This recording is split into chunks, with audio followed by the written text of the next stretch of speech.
play bongo. This probably isn't even a bongo. I think this is a... I just called it a bongo. It's a djembe. I hardly ever mess around with this. Like, I beat on my chest sometimes, but like... The way to get good at music is just to have fun. I'm telling you, like, there's nothing that special about my brain. Like, even just listening to that as I'm playing it, there's a part of me that's like, oh, you dragged a little bit there in tempo, or oh, you can train your ears and all your stuff to be able to hear your own mistakes, which is useful. But at the end of the day, like, the parts of that were most grooving were the parts where I literally, my brain was turned off. I forgot that I was recording and going to share this with you guys on YouTube. Totally non-self-conscious. And then the groove kind of, gets together. And, you got to be free to try out ideas, like messing around with my fingers. I might think if I first tried that out, like, oh, that's too difficult or it kills my groove or whatever. But if you just mess around with it, part of it is muscle memory. But anyway, my point is literally, I'm telling you, any of you guys who are looking at that and like, oh my gosh, he's never played the djembe. He's so talented for doing that type of stuff. I'm telling you, if you can literally just move your body with a groove when you hear a song, that is all the rhythmic awareness you need, especially if you don't overcomplicate it, especially rhythm. That's something that Jacob Collier was talking about recently. Like with rhythm in particular, you have to feel it and you have to get into a groove, and especially your body movements have to have this flow and curvature to them, and that's not something that you can really overthink about. Or even like harmony. Like when I first was messing around with chords, when I was like 9 or 10 years old, like just those two chords, like triads or that chord, or like when you're a little kid, a minor triad is like just, oh my gosh.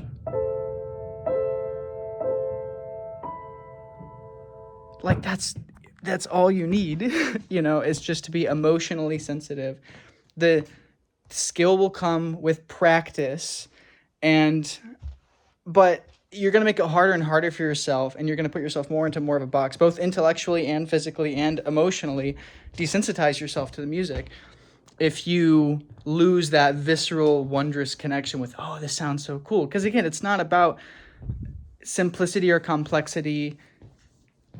Because even when you take a really simple song, if the song itself is simple, it almost highlights more the performance on top of it. That's one of the things that I love about, playing blues. I have a good friend of mine, and we play a lot of blues together, and I could easily see a musician's brain, my own brain included, being like, oh, it's just a bunch of blues with the same blues chord progressions. It's super boring. But when you have that simplicity, especially if it's powerful, and again, simplicity is like you can play, technically speaking, this is just as simple as that, which is just as simple as that in terms of like, oh, they're all 3-note chords, but they sound totally different, right? So it has nothing to do with simplicity or complexity. It's about sensitivity to how it makes you feel. And then once you've made that connection, then you can add a label onto it if you want, either to help communicate with other people or to help organize a language so that you can play it, right?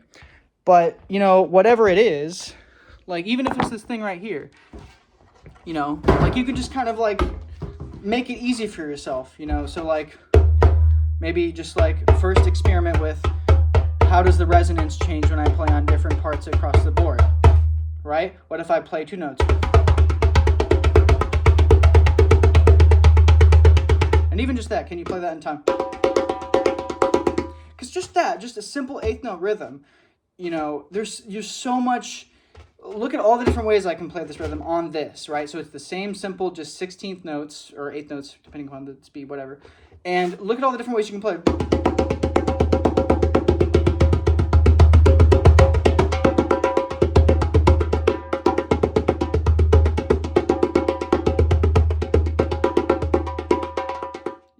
And then you add the little thing,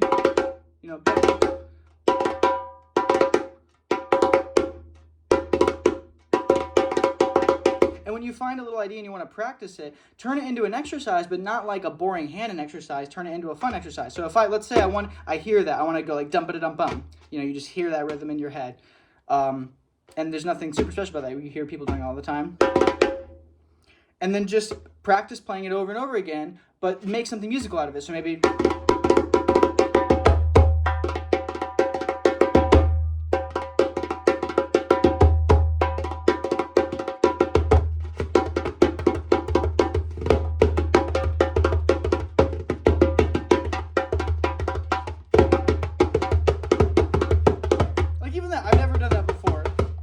that now.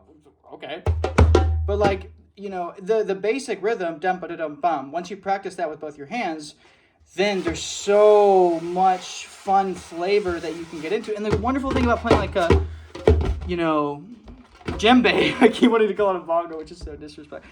The fun thing about playing with a djembe is that, again, as long as you can get the simple kind of rhythm down with your hands, you can add all these extra little details. But unlike if you're adding harmonic details, you have to have some idea or at least connection to your ear of like, oh, what the harmony is, what chords are possible, how they lead into each other, how it makes you feel. It takes some time to develop that, right? Or even melodically, if you stay within the same scale, you can kind of mess around with it and be pretty intuitive about it, even if you don't necessarily have a lot of musical experience. But anyway, my point is, the nice thing about percussion is you don't have to be super precise with anything except for the rhythm, right? So if I want to mess around with all these, whether I'm stopping the note, letting it ring out, doing whatever it is, I don't have to like hit a particular spot on here, right? It's not like on the piano where you have to hit the particular key, otherwise you play the wrong key, or at least the one that you didn't intend to play, whatever. But percussion is super, it's a great way. A lot of people say learn piano first. I wouldn't recommend that. Piano is a great way to learn the intellectual aspect of music, and it's a very easy layout, and it's very useful if you're going to write music for a DAW, obviously, or in a DAW. But I think starting with rhythm is really important because it really gets you in your body and feeling it and visceral. And at the same time, it's forgiving in the sense you don't have to memorize a bunch of particular locations of where things are located. So you can really just kind of let yourself, So I would recommend learning some sort of rhythmic instrument first. The djembe is great. You can get a djembe super inexpensively and just play it, mess around with it. And super fun instrument to take different places and accompany people. And and then after that, I would recommend learning to sing, because that really helps get things inside of your ear, and you really feel it when you sing in your entire body. And it's just, there's nothing like having to hear a pitch in your head and before being able to sing it. And just the way, like you can feel a chord, but if I'm singing, like, let's just say like, it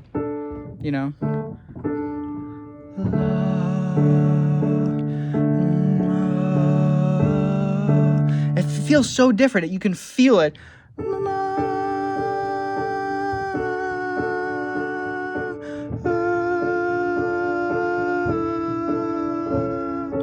And again, it's not like you have to become a good singer.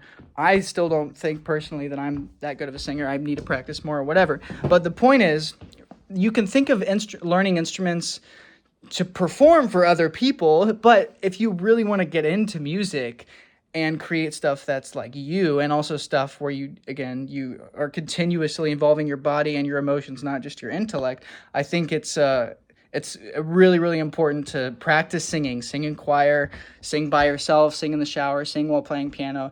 And then I would say, learn piano after that. And this is coming from a pianist. But anyway, and at the end of the day, it's just my opinion, just my 2 cents worth. But I was just messing around on the djembe, and I just really felt like I wanted to share that with you. So anyway, happy creating, guys and gals.